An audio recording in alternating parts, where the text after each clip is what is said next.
Good evening again for tea time with your host Alex.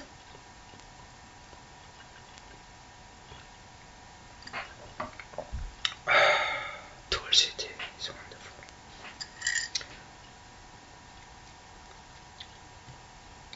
Supposedly, Tulsi tea should relieve withdrawal symptoms. So this video obviously is for addicts and healing, which I should have spoken about way earlier because it's extremely important. If you ever experienced opiate withdrawal, you know that there is no pain comparable with that. It is the worst pain that you can imagine, and it doesn't go away for a long time. The first 5 days are usually the worst, but it doesn't get hugely better on the 6th, 7th day or even a month afterwards, because basically what you did, if you are an addict, you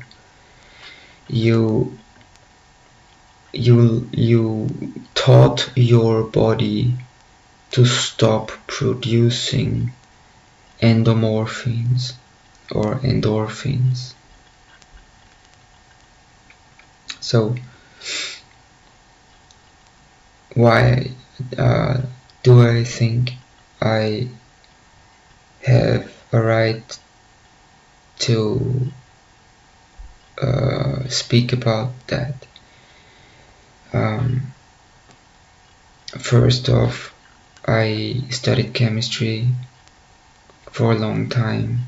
I didn't complete it, but I studied it for a long time.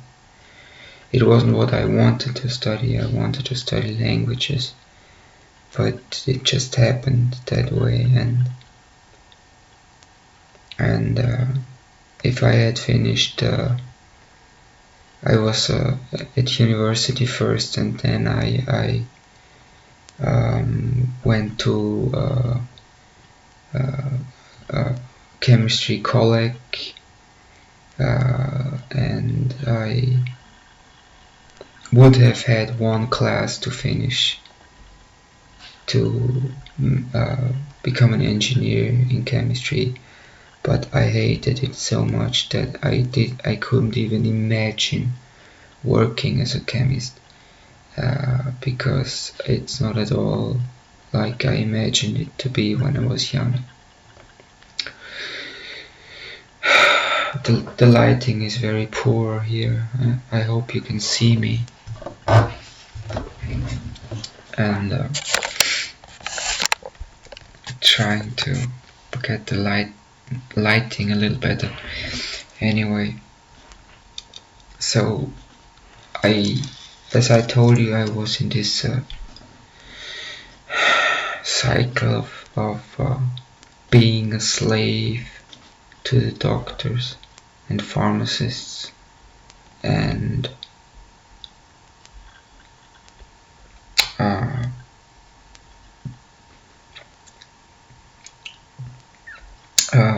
district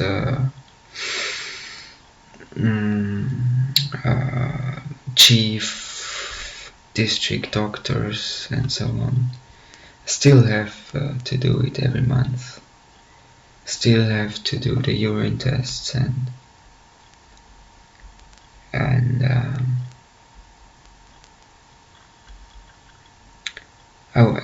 anyway, I wanted to talk about healing, and I mean real healing, because what the doctors are doing to you is they are waiting for you to die off. Nothing a doctor ever told me.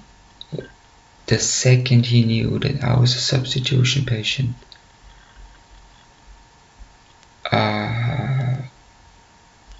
they treat you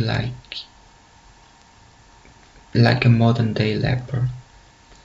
One doctor told me that I'm helping you this once, but I don't want to see you here again because I do not want people like you sitting in my waiting room. And that was not even the worst. So there were far worse things doctors said to me. One doctor accused me of trying to steal, or I don't know what he accused me of. He was a very angry person, and he screamed at me, and I stayed completely calm, which made him even more angry. And basically he was an inch before my nose and screamed with all his lung power into my face. He spit in my face, and he did that for like 20 minutes, and in between I told him very calmly, "You do not have to scream, I am not deaf," which made him even more angry. So this guy completely lost it, and I didn't even do anything. Like I said, I was basically a model patient because I wanted out so badly. I basically was disliked by doctors because I tried to keep my doses so low as humanly possible, and that's why they didn't like me, because patients who are taking higher doses make less problems. So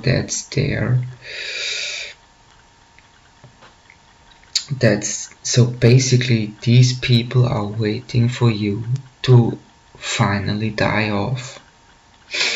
And I was in rehab 5 or 6 times. I never met anybody until just recently.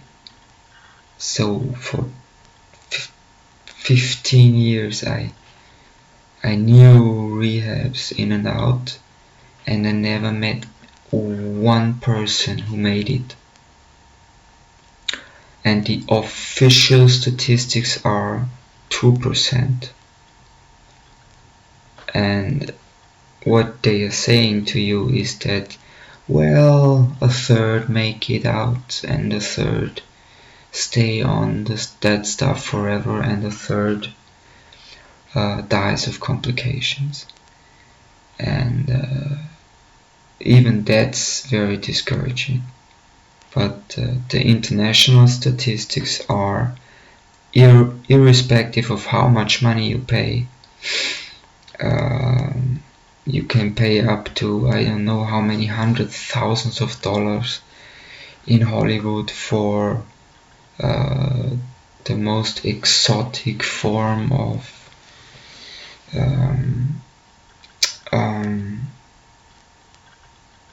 rehab, where you can stroke dolphins and have equine therapy, where you stroke horses and feed them and so on. And they making huge bucks with that. Huge bucks.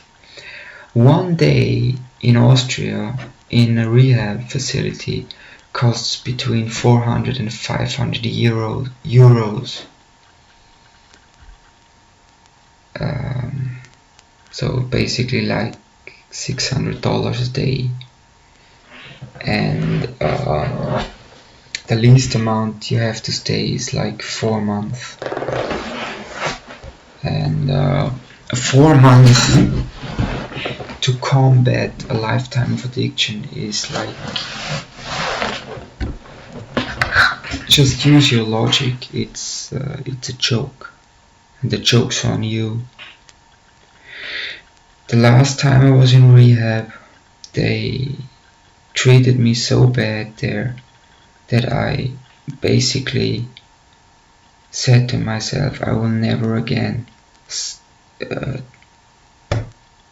go to rehab, because this is more than an outrage what they are doing.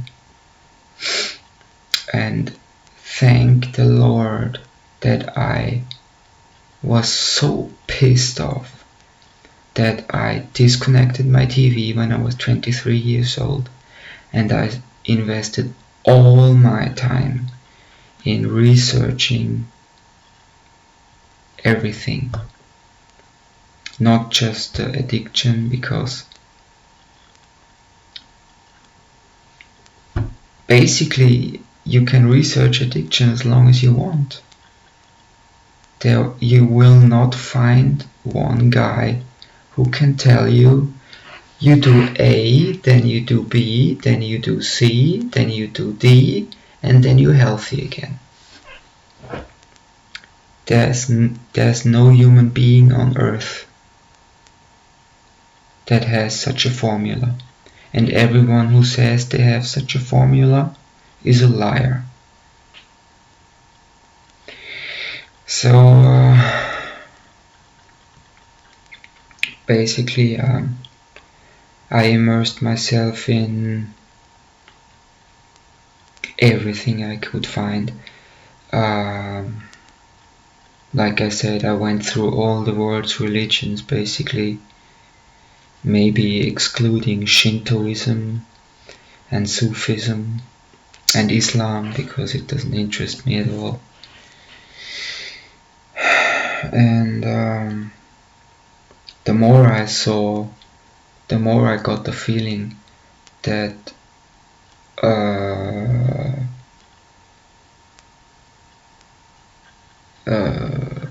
the movie The Matrix is much more real than people think, because I mean, and I also watched a lot of documentaries on psychology, Jung, Freud, but also more modern stuff like something that's a huge thing now is NPD, MPD, and codependency, and what it really means, because I heard the word codependency 10 years ago, where basically the doctors said to parents of addicts that they should just kick them out of the house, because an addict has to reach rock bottom first to have the inner will to change. And that's absolutely false. Don't do it. If you desert your daughter or son, they will end up, I mean, they could end up as prostitutes on the streets. That's baloney. They don't know what they're talking about.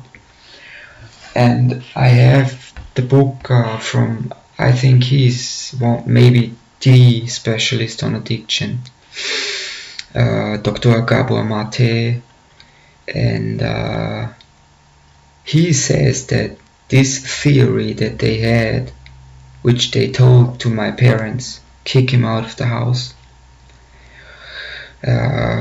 withdraw all financial support, and basically make him homeless.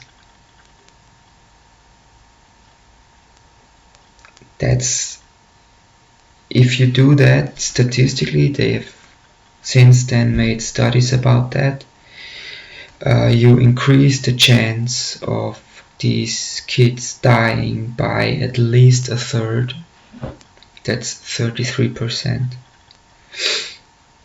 So hold on to your loved ones and children if they are in dire need of help, because the only thing that holds life together is the family unit. If you lose that, you lost everything. And it's bullshit, this old theory on what they used to call Co-Abhängigkeit or codependency is baloney. But there's a new thing about codependency in a completely different context. That's not in the context of addiction, it's in the context of childhood trauma. And I also thought about if I should talk about the things that happened to me, but I don't think that it's appropriate to do that at this certain point in time. And maybe this will become a trilogy or something, but I have to talk about real healing from addiction. So there is one group that has a better success rate than 2%, and that's Narcotics Anonymous or Alcoholics Anonymous, and they have a better success rate because they have this 12-step program, and as far as I know, it was invented by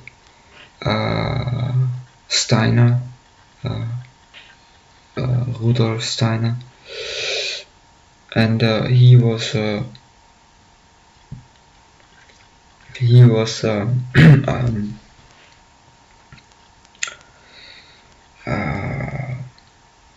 what do you call them? Amorc.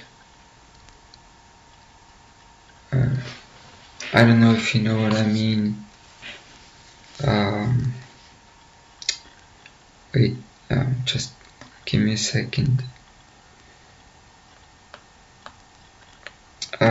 Rudolf Steiner, I think he was either a theosophist. He was a philosopher, that's for sure. And he was very much into the esoteric, but I'm not sure exactly what kind of esoteric tradition he belonged to. I think it was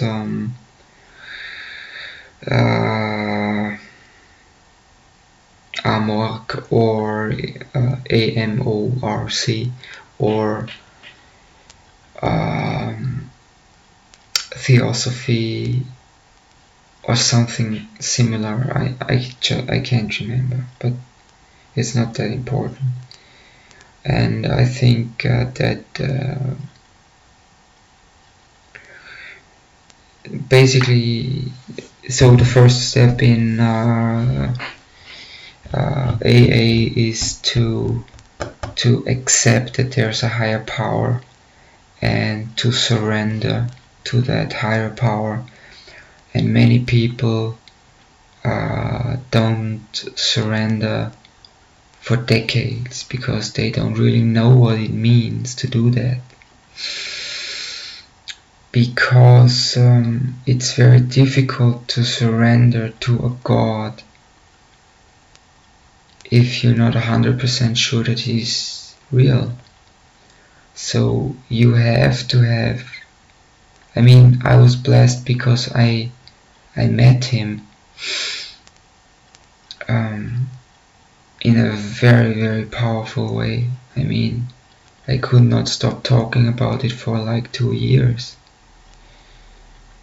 And basically, it happened to me very similar to what happened to the Apostle Paul when he was still called Saul of Tarsus, or Saul of Tarsus, and he was a very, very bad man. He was a slave trader, as far as I know. So, and he maybe he even killed Christians. At least he sold them as slaves, and he became Paul the Apostle, and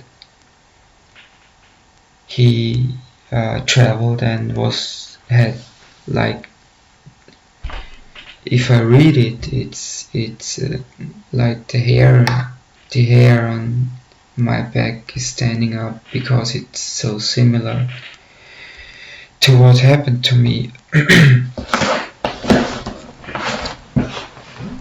Oh,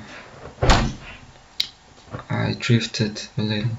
So I wanted to talk about real healing from addiction. So there are several tricks that you can do that will help you massively with acute withdrawal from opiates. And you have to understand that things like methadone were used in the First or Second World War. I think it was First World War, because it was trench warfare, and the problem was that they all got diarrhea from the bad food, the bad weather, and being in the trenches for so long. And having diarrhea could kill you, not just by using electrolytes, but by disposing of your wastes and being shot because your head sticks out over the trenches. So they had to find a way to fight diarrhea. And one thing that opiates do is they are massively constipating, all of them. And so there is an OTC medication which is basically as powerful as Subutex, or even more powerful than Subutex, and it costs about $4, $5-6, and you take a few of them mixed with grapefruit juice, because grapefruit juice is a so-called MAOI. That's an MAO is an enzyme in your belly. It's called monoamino oxidase, and grapefruit juice is an inhibitor of this enzyme. And what this enzyme does is it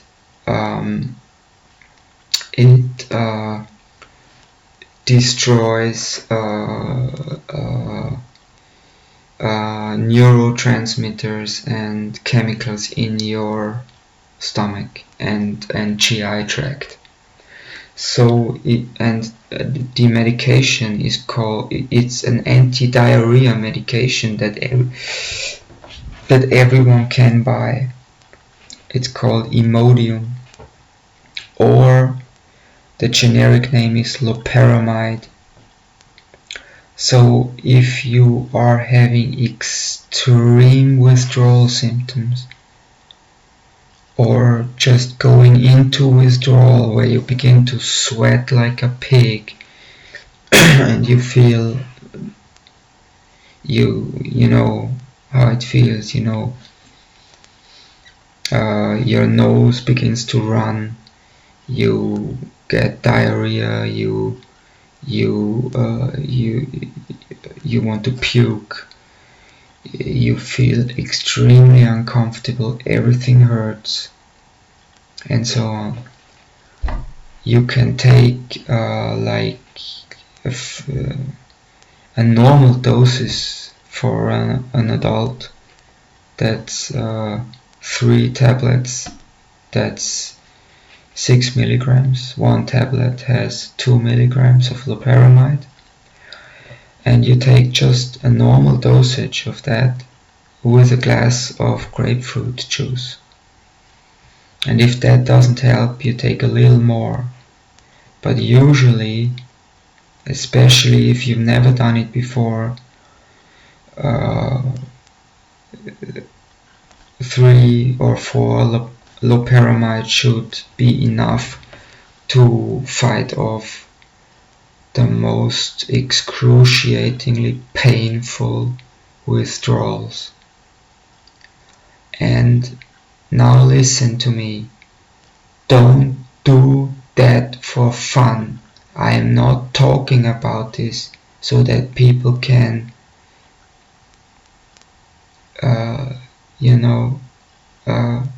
get high off that stuff. That's not the purpose of this. This is for people who are very sick and who withdrawal symptoms can be so severe that you can die from them. And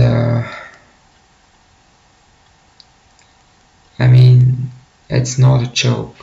So if you are in a lot of trouble with withdrawals, get yourself, I don't know the brand name of Imodium in the UK or in the US.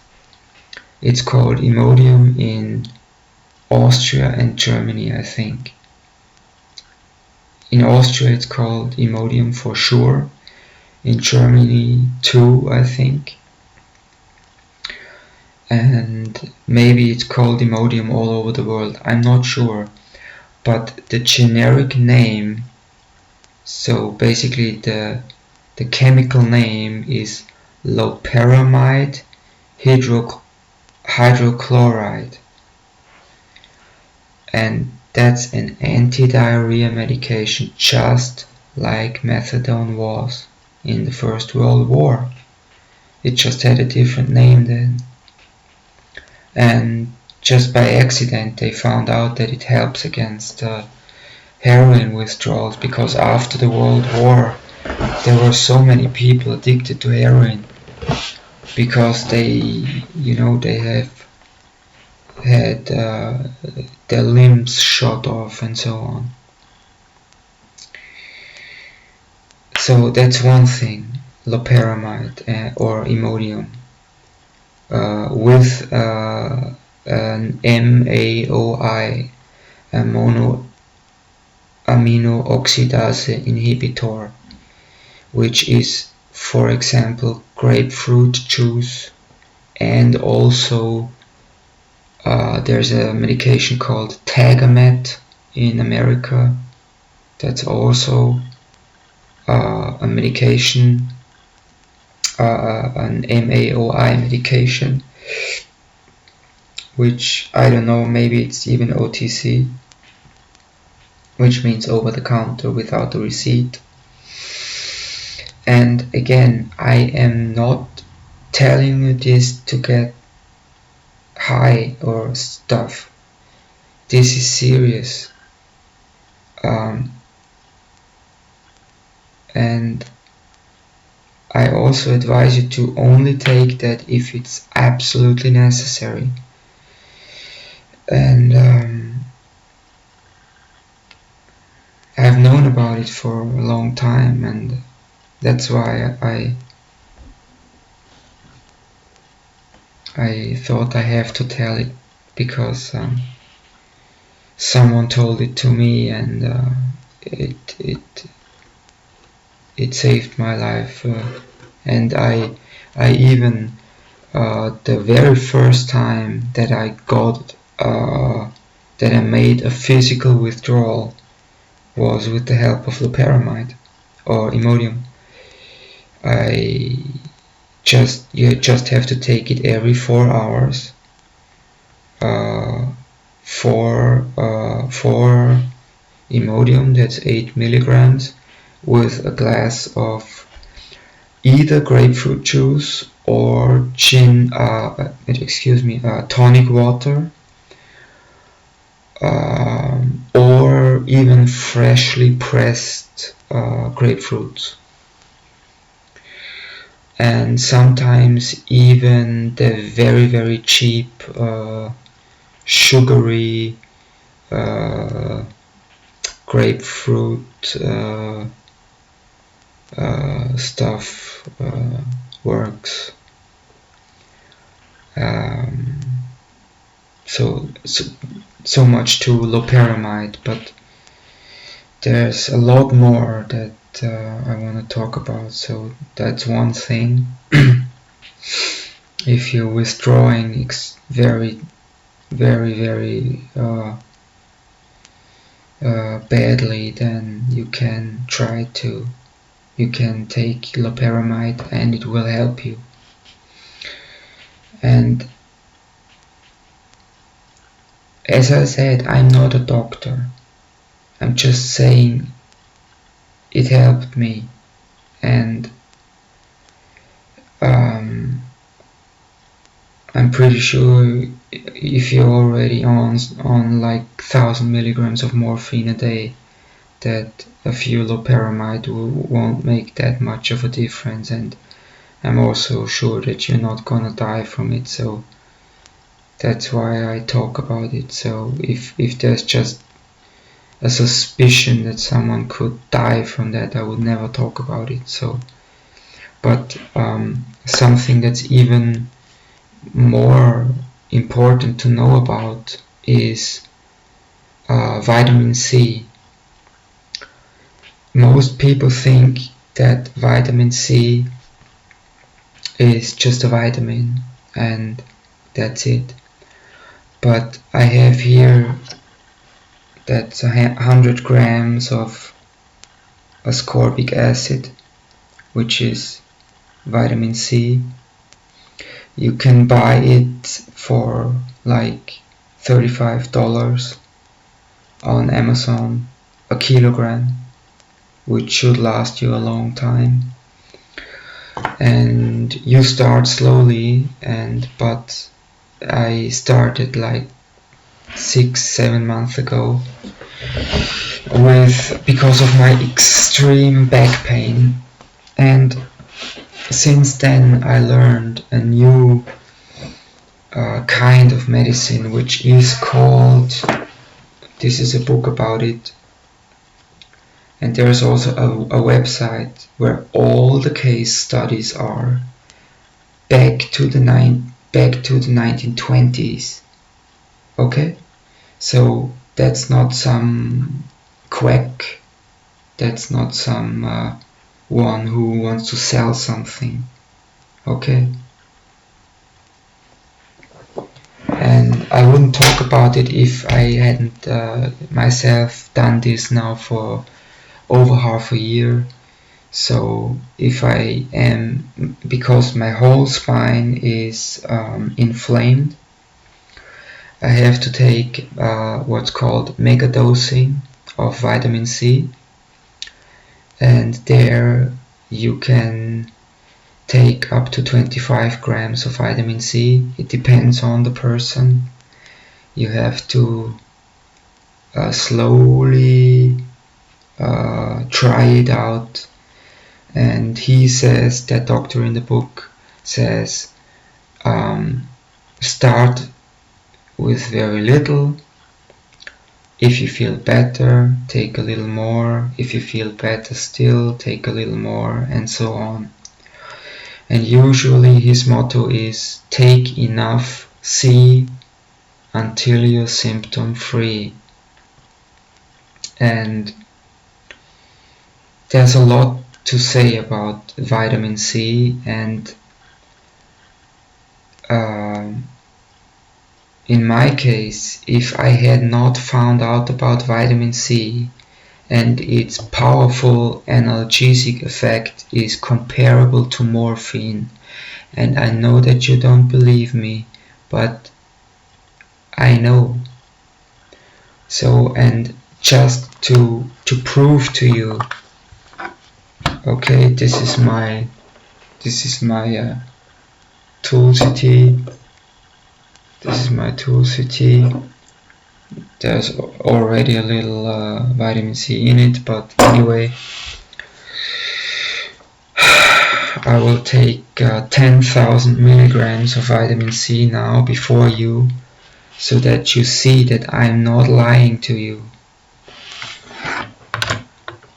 So this is my digital scale, and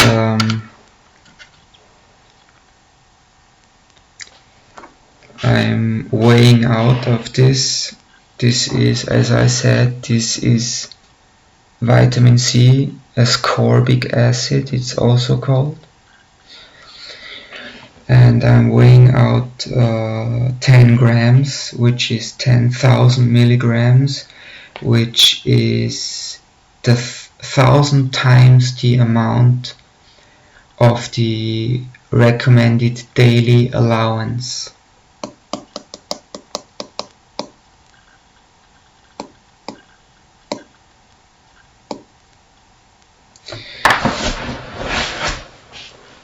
So I'm making a photo of it so that you know that I'm not lying to you.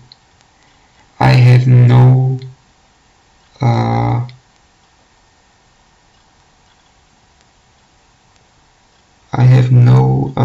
intention of deceiving people in any way, shape or form.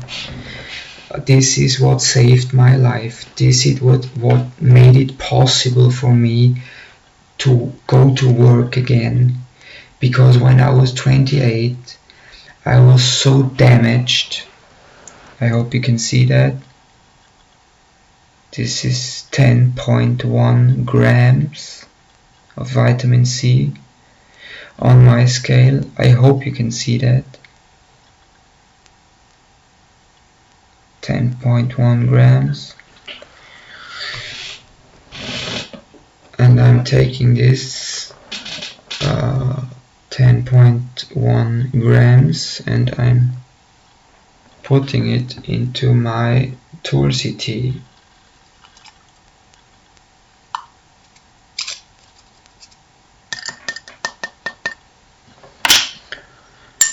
And I'm dissolving it.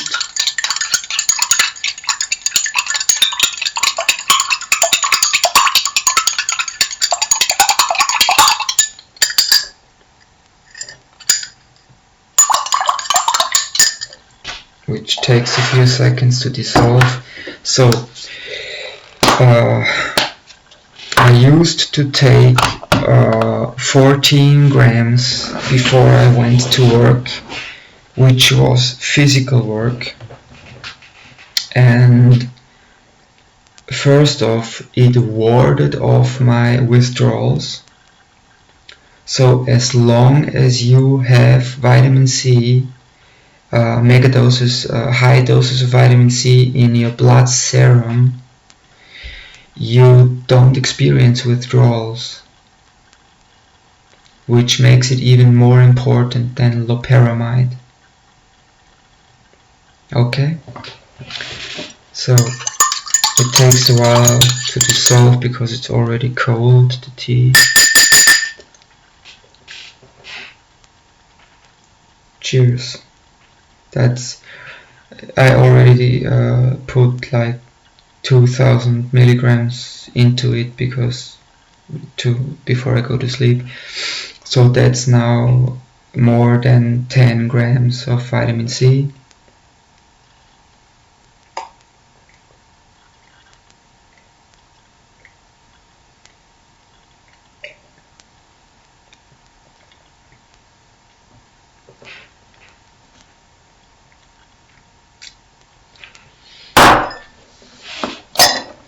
Again, I have no intention to deceive you. I'm just talking about that because it saved my life. Okay? And I studied chemistry, and I myself am very skeptical, and you should be. And you should not believe me. Okay? You should disbelieve me and try to disprove what I'm saying, because if you do that, you will find that information for yourself and realize that is true. So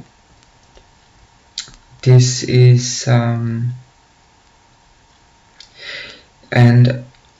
I got that information by the grace of God. Okay, I got it by the grace of God, because that information came to me at a time where I was so damaged that I thought that I may be able to work for a few weeks, but I'm going to break down eventually, because a few months before exactly that happened to me, because my spine is so inflamed and it hurts so much.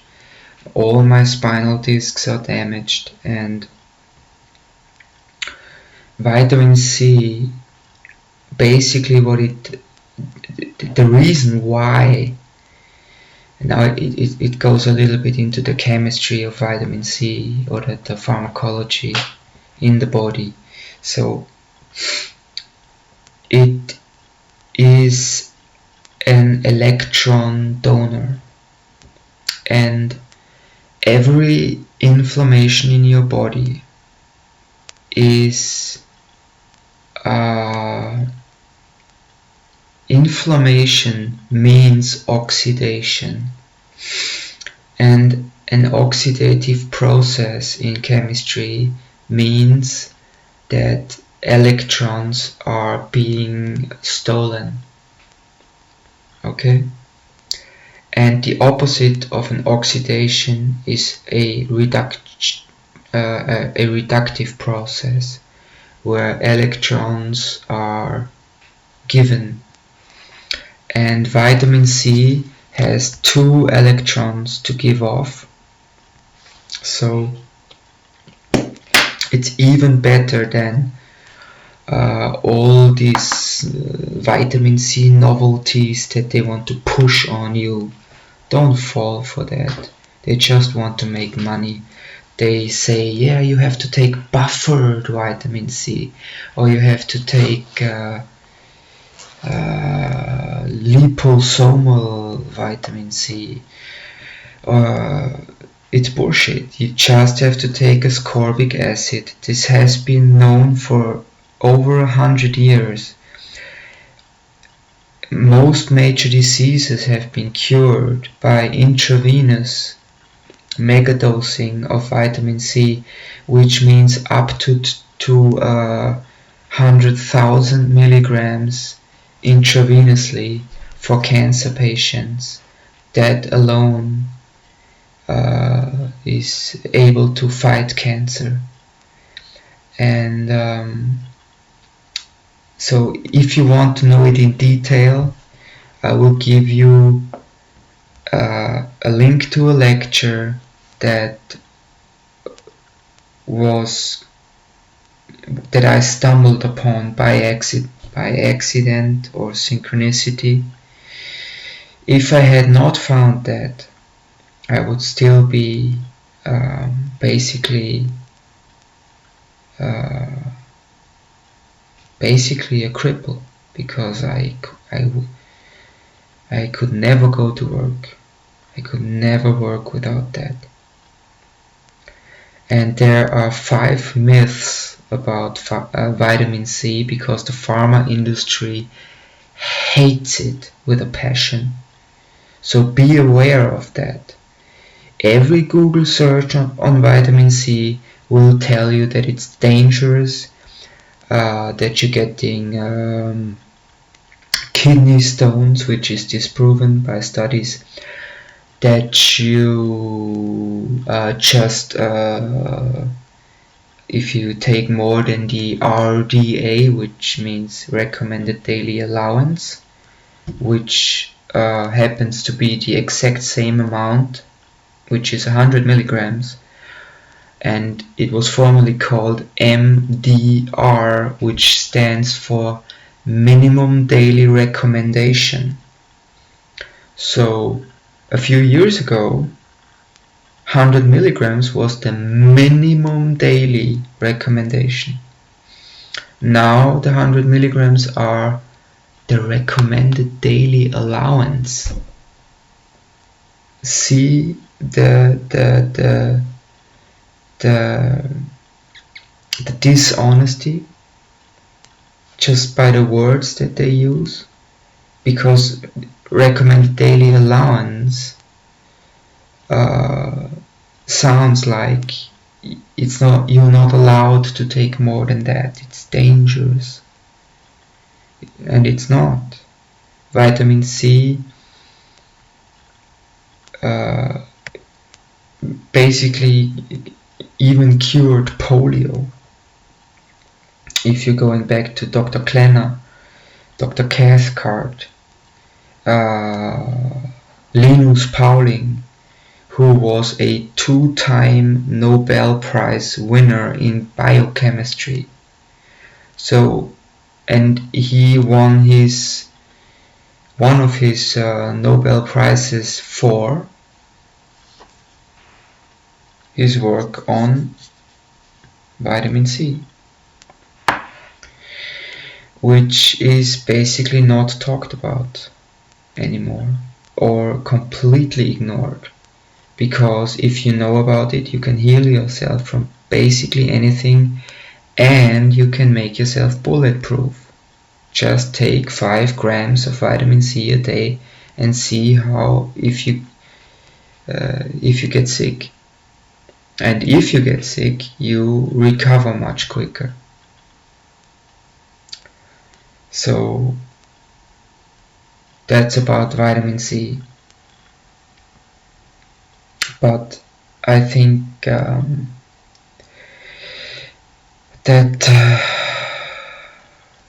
I'm going to come to the end now. So basically, I had this idea of talking about real healing of addiction, and if you go to the doctor,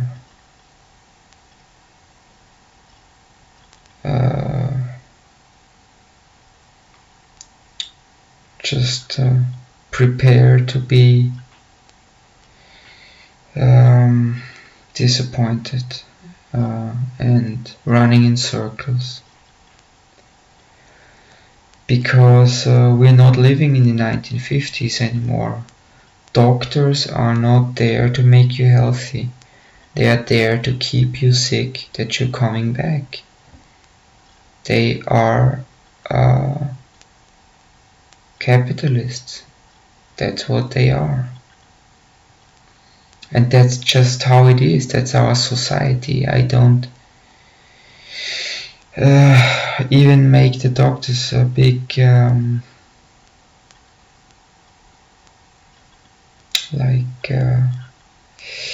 don't hold it against them. It's just that's the world we're living in now. which is slowly but surely coming to an end. And we are way down in Revelation now.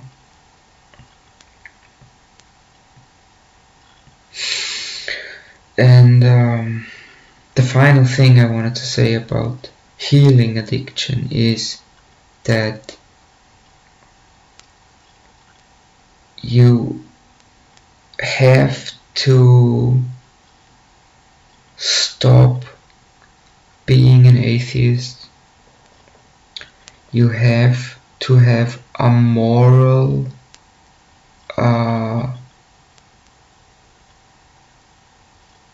philosophy, at least. I mean, at least you have to have a moral philosophy that you follow your whole life. Because without that, you are like a boat on the ocean without a compass, you know. And that's not a good thing.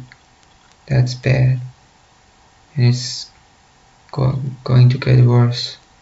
So basically, what really healed me and what made it possible for me to have these synchronicities, and like I said, the knowledge about this came to me like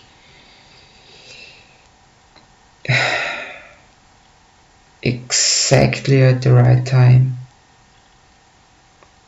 And there's much more that I can talk about, which is also very important. But I think I'm going to stop now. So this field of medicine is called orthomolecular medicine. Ortho is Greek for correct, and molecular means the correct, what do you call it in English? The correct building blocks for life. So orthomolecular medicine is basically the science of nutrition, and all these so-called nutrition experts have no idea what they are talking about.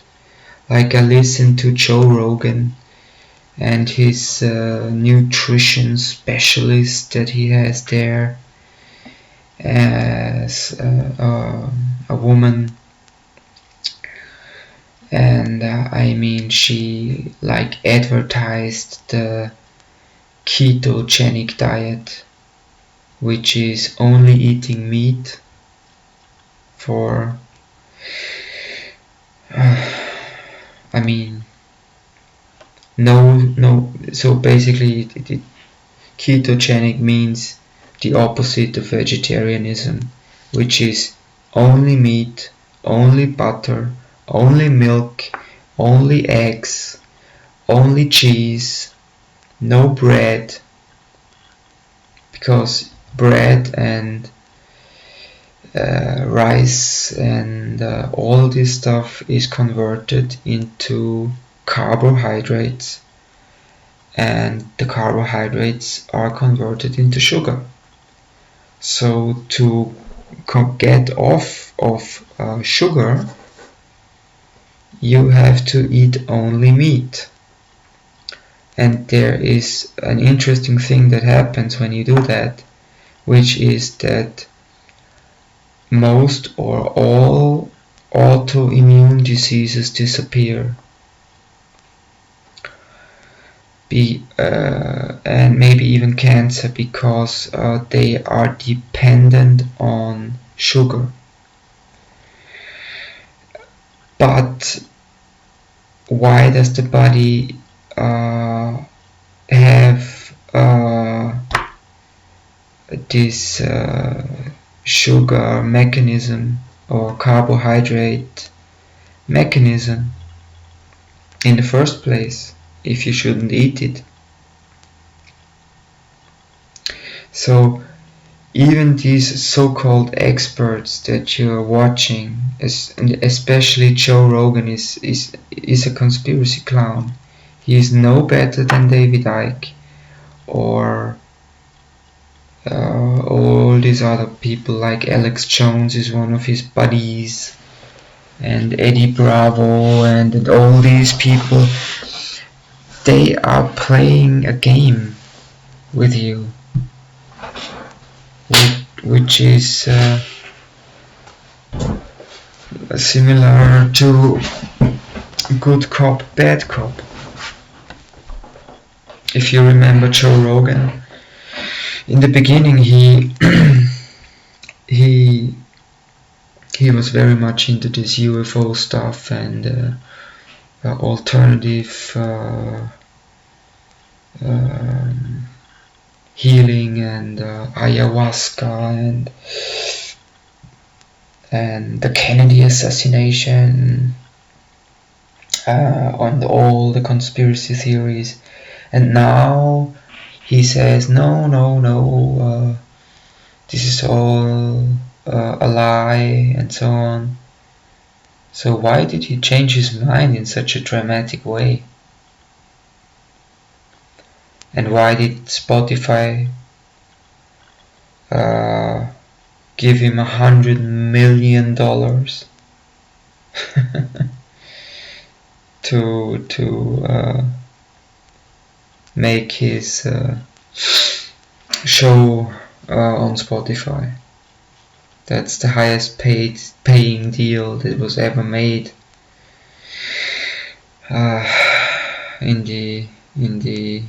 with any blogger or vlogger or whatever.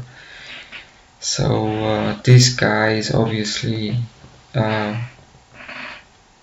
controlled opposition, and ignore those people.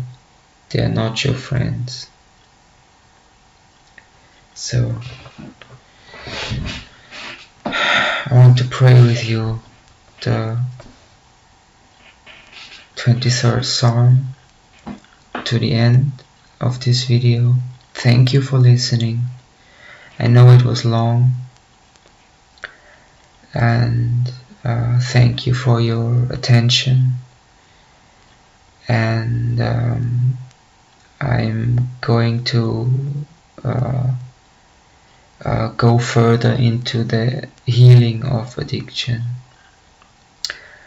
So the Lord in heaven, please listen to my prayer in the name of Yeshua, in the name of Jesus Christ of Nazareth, I pray. The Lord is my shepherd, I shall not want.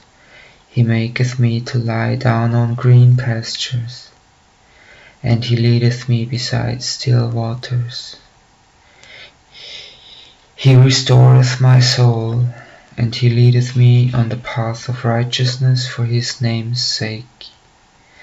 And yea, though I walk through the valley of the shadow of death, I shall fear no evil, for thou art with me. Thy rod and thy staff, they comfort me. He maketh me a table in the presence of mine enemies, and he anoints my head with oil. My cup runneth over. Surely goodness and mercy will follow me all the days of my life, and I will dwell in the house of the Lord forever. Amen, amen, amen.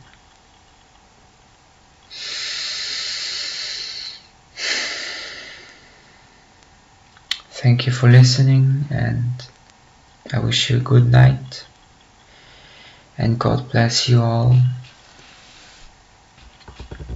Goodbye.